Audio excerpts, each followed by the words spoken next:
Hi అండి, అందరికీ నమస్కారం అండి. Welcome back to latest updates. AP రాష్ట్ర వ్యాప్తంగా రైతులందరూ కూడా ఎంతగానో ఎదురుచూస్తున్న అన్నదాత సుఖీభవ అలాగే పీఎం కిసాన్ పథకాలకి సంబంధించి డబ్బులు విడుదల చేయడానికి ఏపీ ప్రభుత్వం గ్రీన్ సిగ్నల్ అయితే ఇచ్చేసిందనమాట. ఏపీలో కుటుంబ ప్రభుత్వం మరి రైతన్నులందరికీ కూడా అన్నదాత సుఖీభవ పథకం ద్వారా ఆర్థిక సహాయాన్ని అందజేస్తున్న విషయం అందరికీ తెలిసిందేనండి. ఈ పథకం ద్వారా అర్హత ఉన్న ప్రతి రైతుకి కూడా ఏడాదికి 20,000 రూపాయలు అందజేస్తున్నారు. ఇందులో రాష్ట్రం వాటాగా 14,000 రూపాయలు, అదేవిధంగా కేంద్రం వాటాగా 6,000 రూపాయలు అయితే ఉన్నాయి.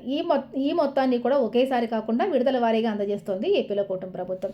అయితే 2026, 2027 సంవత్సరానికి సంబంధించి మొదటి విడత డబ్బులను అయితే జూన్ 20వ తేదీని విడుదల చేసిందండి. ఇప్పుడు ఇక రెండో విడత డబ్బులు విడుదల చేయాలని చెప్పేసి నిర్ణయం తీసుకుందనమాట. ఈ డబ్బుల కోసం రాష్ట్ర వ్యాప్తంగా ఉన్నటువంటి రైతులందరూ కూడా ఎంతగానో ఎదురు చూస్తున్నారు. రాష్ట్ర వ్యాప్తంగా ఎవరైతే అర్హత ఉన్నటువంటి రైతులు ఉన్నారో వారందరికీ కూడా డబ్బులు వేయబోతోంది ఏపీలో కూటమి ప్రభుత్వం. అలాగే ఇక్కడ కొంతమంది రైతులను అయితే తొలగిస్తూ ఉన్నారండి.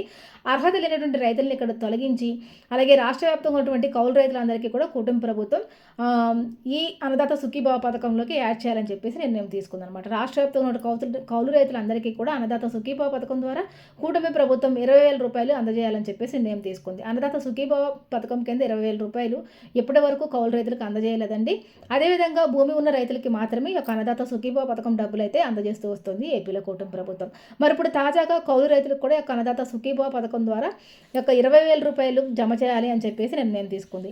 మరి భూమి ఉన్న రైతులందరికీ కూడా ఇక్కడ భూమి లేకుండా వేరొకరు భూమిని తీసుకుని కౌలుకు తీసుకునే రైతులకు కూడా ఈ యొక్క డబ్బులు అనేది ఇప్పటి వరకు కూడా ఈ యొక్క అన్నదాత సుఖీభావ పథకానికి సంబంధించి డబ్బులు అయితే జమ చేయలేదు. ఈసారి కౌలు రైతులకు కూడా ఈ యొక్క 20,000 రూపాయలు అయితే జమ చేయాలని చెప్పేసి ప్రభుత్వం ప్రకటించడం జరిగింది. మరి రాష్ట్ర వ్యాప్తంగా ఉన్నటువంటి అర్హులైన రైతులందరూ కూడా ప్రభుత్వానికి ఈ అవకాశం అయితే కల్పించబోతోంది అనమాట. కాబట్టి రాష్ట్ర వ్యాప్తంగా ప్రతి రైతన్న కూడా తప్పనిసరిగా ఈ యొక్క అప్డేట్స్ అన్ని కూడా సిద్ధం చేసుకోండి. అన్నదాత సుఖీభవ పీఎం కిసాన్ పథకాల ద్వారా రైతులు అలాగే కౌలు రైతులు ఇద్దరికి కూడా లబ్ధి పొందాలంటే కనుక ఏం చేయాలి, ఏం చేస్తే అన్నదాత సుఖీభవ అలాగే పీఎం కిసాన్ పథకాల ద్వారా మీరు డబ్బులు అయితే పొందుతారు. మొదటి విడత 7,000 రూపాయలు ఇచ్చిందనమాట. అయితే ఇప్పుడు మొదటి విడత 7,000 రూపాయలు, ఇప్పుడు రెండో విడత డబ్బులు విడుదల కాబోతున్నాయి. కాబట్టి ఎవరైతే అర్హత ఉన్నారో కౌలు రైతులు ఉన్నారో వారందరికీ మొదటి విడత రెండో విడత కూడా కలిపి డబ్బులు అయితే జమ చేయాలని చెప్పేసి నిర్ణయం తీసుకున్నారు. అయితే కౌలు రైతులు ఖచ్చితంగా ఇప్పుడు ఇక్కడ మరి ఆర్సీసీసీ కార్డు అనేది ఖచ్చితంగా కౌలు రైతు అనేది కలిగి ఉండాలన్నమాట. ప్రభుత్వం ఏం చెబుతోందంటే అన్నదాత సుఖీభవ అలాగే పీఎం కిసాన్కి పథకాలకి సంబంధించి వివరాలన్నీ కూడా ప్రభుత్వం నుంచి వచ్చిన అప్డేట్స్ ఏంటి, మరి ఏ విధంగా అప్లై చేసుకోవాలి, మరి కౌలు రైతులకి ఏ విధంగా అప్లై చేసుకుంటే డబ్బులు అనేవి వస్తాయి, కౌలు రైతు ఎలాంటి డాక్యుమెంట్స్ అనేవి కలిగి ఉండాలి అన్న పూర్తి సమాచారం ఈ రోజు వీడియోలో డీటెయిల్గా తెలుసుకుందాము. దయచేసి ప్రతి ఒక్కరు కూడా వీడియోని చివరి వరకు చూడడానికి ట్రై చేయండి. అలా అయితేనే మీకు వీడియోలోని ఇంపార్టెంట్ పాయింట్స్ అనేవి అర్థమవుతాయి అనమాట. అదేవిధంగా ఎవరైనా కనుక మన ఛానల్ ఫస్ట్ టైం చూస్తూ ఉంటే తప్పకుండా ఛానల్ సబ్స్క్రైబ్ చేసుకుని పక్కన బెల్ ఐకాన్ని ఆన్లో ఉంచుకోండి. రాష్ట్ర వ్యాప్తంగా ఉన్నటువంటి కౌలు రైతులు అలాగే రైతులు కూడా ఈ యొక్క వీడియోని తప్పకుండా చూడండి. మరి చాలా చాలా ఇంపార్టెంట్ వీడియో అనమాట. మన ఛానల్లో కేంద్ర ప్రభుత్వం నుంచి రాష్ట్ర ప్రభుత్వం నుంచి వచ్చే రైతన్నలకి సంబంధించి ప్రభుత్వ పథకాల యొక్క సమాచారం నేను ఎప్పటికప్పుడు అందజేస్తూ ఉంటాను. మరి ఇక లేట్ చేయకుండా వీడియోకి వెళ్ళిపోదామండి. రాష్ట్ర ప్రభుత్వం సీఎం చంద్రబాబు నాయుడు గారు అన్నదాత సుఖీభవ పథకం ద్వారా మరి రాష్ట్రంలో ఉన్న రైతులందరికీ కూడా 14,000 రూపాయలు ఇస్తున్నారండి. ఒక్కొక్క రైతుకి కూడా ప్రభుత్వం 3 విడతల్లో ఈ 14,000 రూపాయలను అయితే అందజేస్తూ వస్తుందన్నమాట.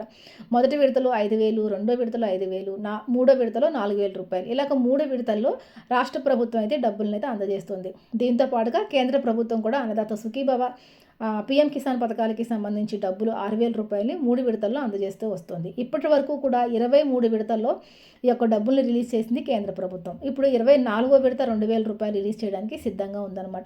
ప్రతి సంవత్సరం కూడా ఈ యొక్క 6,000 రూపాయలని 3 విడతల ద్వారా 2,000, 2,000, 2,000 ఇలాగ అందజేస్తూ వస్తుంది. ఈ సంవత్సరంలో మరి 2026, 2027 సంవత్సరానికి సంబంధించి 23వ విడత అంటే మొదటి విడతగా డబ్బులు ఆల్రెడీ ఇచ్చేసిందండి. ఇప్పుడు రెండో విడత అన్నదాత సుఖీభవ అదేవిధంగా 24వ విడత పీఎం కిసాన్ సమ్మాన్ నిధి డబ్బులు విడుదల చేయడానికి రాష్ట్ర ప్రభుత్వం అలాగే కేంద్ర ప్రభుత్వం రెండూ కూడా సిద్ధంగా ఉన్నాయన్నమాట. రాష్ట్ర వ్యాప్తంగా ఎవరైతే అర్హత ఉన్న రైతులు ఉన్నారో వారందరి ఖాతాల్లో కూడా ఎక్కువ డబ్బులు అయితే పడబోతున్నాయి. కొత్తగా ఎవరైతే రైతులు ఉన్నారో అప్లై చేసుకోవాలనుకుంటున్నారో వారందరూ కూడా వెంటనే అప్లై చేసుకోండి. ఇక్కడ రెండో విడత డబ్బులు అయితే మనకు విడుదల చేయబోతోంది ఏపీలో కూటమి ప్రభుత్వం. కొత్త రైతులని నేను ఎందుకంటున్నానంటే ఈ లోపుగా ఎవరైనా భూ క్రయ విక్రయాలు జరుగుతూ ఉంటాయి కదండి. కొత్తగా పట్టాదారు పాస్బుక్ పొందిన రైతులు ఎవరైనా ఉన్నా, కొత్తగా తమ పేరు మీదకి పొలాన్ని రిజిస్ట్రేషన్ చేయించుకున్న రైతులు ఎవరైనా ఉన్నా కానీ వారందరూ కూడా ఈ యొక్క పథకాల ద్వారా లబ్ధి పొందొచ్చు అనమాట.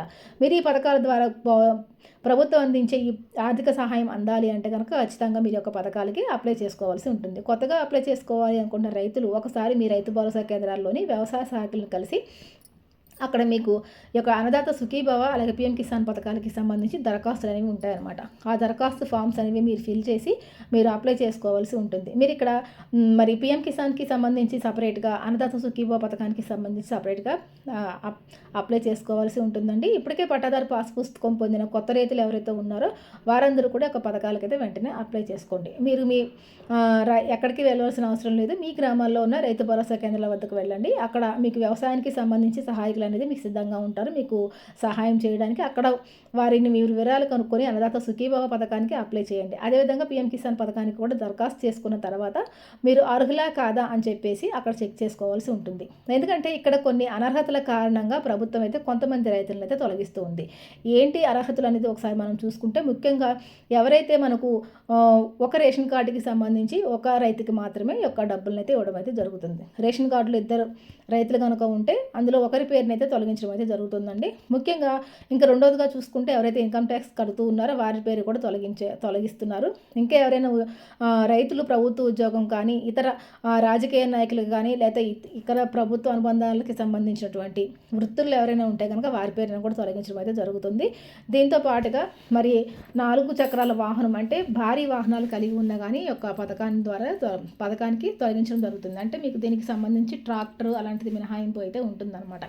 దీంతో పాటుగా రాష్ట్ర వ్యాప్తంగా ఉన్నటువంటి రైతన్నులందరూ కూడా మీ భూ రికార్డులు అనేవి వెబ్ ల్యాండింగ్లో సరిగా నమోదై ఉన్నాయా లేదా అని చెప్పేసి చెక్ చేసుకోవాల్సి ఉంటుంది. భూ వివరాలు సరిగా వెబ్ ల్యాండింగ్లో నమోదు కాకపోయినా, మీ సర్వే నెంబరు ఇవన్నీ కూడా మీరు సరిగా నమోదు చేసుకోకపోయినా కానీ మీకు యొక్క పథకం ద్వారా లబ్ధి అనేది మీరు పొందలేరు. దీంతో పాటుగా మరి ఇంకా ఎవరైనా కొత్తగా రైతులను అప్లై చేసుకోవాలనుకుంటే కనుక మీరు ఆధార్ కార్డు, రేషన్ కార్డు, పట్టాదారు పాస్బుక్ ఇవన్నీ తీసుకుని వెళ్ళి మీరు మీ యొక్క రైతు భరోసా కేంద్రాల వద్ద అప్లై చేసుకోవాల్సి ఉంటుంది. దీంతో పాటుగా వెబ్ ల్యాండింగ్లో కొన్నిసార్లు సాంకేతిక లోపాల వల్ల, సిస్టమ్ అప్డేట్స్ అవుతున్న కారణాల వల్ల కూడా చాలామందికి సర్వే నెంబర్లు అనేవి చాలా తప్పుగా పట్టము.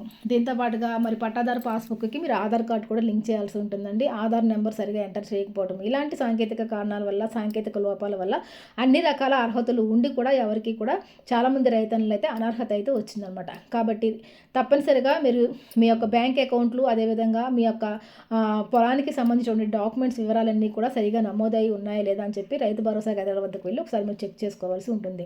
అక్కడ రైతు భరోసా కేంద్రాల వద్ద రైతులకి సంబంధించి ప్రత్యేకమైన ఒక పోర్టల్ ఉంటుందన్నమాట. మీరు ఆధార్ కార్డు, అదేవిధంగా పట్టాదారు పాస్బుక్ తీసుకుని వెళ్తే ఖచ్చితంగా మీకు వెరిఫై చేసి ఎక్కడైనా లోపాలు ఉన్నాయా లేదా అని చెప్పేసి చెప్పడం అయితే జరుగుతుంది. ఒకవేళ లోపాలు ఉంటే కనుక దాన్ని సరి చేసుకునే అవకాశం కూడా ఇస్తుంది. మరి మనకి రెండో విడత డబ్బులు విడుదల చేయడానికి కేంద్ర మరియు రాష్ట్ర ప్రభుత్వాలు సిద్ధంగా ఉన్నాయి. కాబట్టి మీరు వెంటనే ఇవన్నీ కూడా సిద్ధం చేసుకుని, అప్డేట్స్ అన్నీ కూడా చేసుకుని సిద్ధంగా ఉండండి. దీంతో పాటుగా మీ యొక్క ఆధార్ కార్డుకి, రేషన్ కార్డుకి కూడా కేవైసీలు కంప్లీట్ చేయాలండి. మీ యొక్క బ్యాంక్ ఖాతాకి పాన్ కార్డుతో పాటుగా ఆధార్ కార్డు కూడా లింక్ చేయాల్సి ఉంటుంది. అదేవిధంగా ఎన్పిసిఐ లింకింగ్ అనేది ఆన్లో ఉందా లేదా అని చెప్పేసి ఒకసారి చెక్ చేసుకోండి. ఇవన్నీ చేసుకుని సిద్ధంగా ఉంటే మీకు ఎలాంటి ఇబ్బంది లేకుండా ఖాతాల్లోకి డబ్బులు అయితే రావడం అయితే జరుగుతాయి అనమాట. ఇప్పుడు కేంద్ర మరియు రాష్ట్ర ప్రభుత్వాల తరపున 7,000 రూపాయలు మీ అకౌంట్లోకి రావడం అయితే జరుగుతుంది. ఇక్కడ కౌలు రైతులు ఎవరైతే ఉన్నారో కౌలు రైతులకి ఒకేసారి 20,000 రూపాయలు రాబోతున్నాయి అనమాట. కాబట్టి కౌలు రైతులు కూడా మిస్ అవ్వకండి. మరి తప్పనిసరిగా మీరు ఈ యొక్క ఆర్సీసీసీ కార్డు అనేది ఖచ్చితంగా కలిగి ఉండాలి. దీంతో పాటుగా ఫార్మర్ ఐడి రిజిస్ట్రేషన్ కూడా తప్పనిసరిగా చేయించుకోవాలి. ప్రతి ఒక్క రైతు, కౌలు రైతు కానివ్వండి, భూమి ఉన్న రైతులు కానివ్వండి, ఖచ్చితంగా ఫార్మర్ ఐడి రిజిస్ట్రేషన్ చేసుకోవాలి. దీంతో పాటుగా మీ పంటకి ఇన్సూరెన్స్ అనేది కూడా చేసుకోవాలి. ఈ క్రాప్లో మీ యొక్క పంటని నమోదు చేసుకోవాలండి. ఎవరైతే మీ యొక్క పంటకి ఈ క్రాప్లో నమోదు చేసుకోకుండా ఉన్నారో వారిని కూడా అన్నదాత సుఖీభవ అలాగే పీఎం కిసాన్ పథకాల నుంచి తొలగించడం అయితే జరుగుతుందన్నమాట. కాబట్టి రాష్ట్ర వ్యాప్తంగా ఉన్నటువంటి ప్రతి ఒక్క రైతన్న కూడా ఈ యొక్క విషయాన్ని అయితే గమనించండి. మరి మీరు మీ యొక్క పంటకి ఈరోజే ఇన్సూరెన్స్ అనేది చేయించుకోండి. ఇది మీరు ఎలా చేయించుకోవాలనుకుంటే కనుక రైతు భరోసా కేంద్రాల వద్దకు వెళ్తే అక్కడ ఉన్న వ్యవసాయ అధికారులు నేరుగా మీ పొలానికి వచ్చి మీ పొలంలో వేసిన పంటను చూసి వారి యొక్క మీరు యొక్క పంటకి ఈ క్రాప్ అనేది చేయడం అయితే జరుగుతుందన్నమాట. కాబట్టి ఖచ్చితంగా ఫార్మర్ ఐడి రిజిస్ట్రేషన్ చేసుకోవాలి. మరి ఈ క్రాప్లో మీ యొక్క పంటను నమోదు చేసుకోవాలి. ఇవన్నీ చేసుకుంటేనే మీకు యొక్క అన్నదాత సుఖీభవ కానివ్వండి, పీఎం కిసాన్ పథకాలకి సంబంధించి డబ్బులు అయితే రాబోతున్నాయి. ఎవరైతే భూమి కౌలుకు తీసుకుని వ్యవసాయం చేస్తున్న రైతులు ఉన్నారో వారు కూడా ఖచ్చితంగా ఫార్మర్ ఐడి రిజిస్ట్రేషన్, అదేవిధంగా ఈ క్రాప్లో పంట నమోదు చేయడం అయితే చేసుకోవాలి. ఈ క్రాప్లో పంటను నమోదు చేసుకోవటం వల్ల మీ పంటకి ఇన్సూరెన్స్తో పాటు మీ పంటకి చాలా రకాల బెనిఫిట్స్ అనేవి ఉంటాయి. మీరు ఇలాగ ఈ క్రాప్లో మీరు పంటని నమోదు చేసుకోవడం వల్ల మీకు సబ్సిడీలో ఎరువులు కానివ్వండి, విత్తనాలు కానివ్వండి, వ్యవసాయానికి సంబంధించిన పనిముట్లు కానివ్వండి, అన్నీ కూడా మీకు సబ్సిడీలో రావడం అయితే జరుగుతుంది.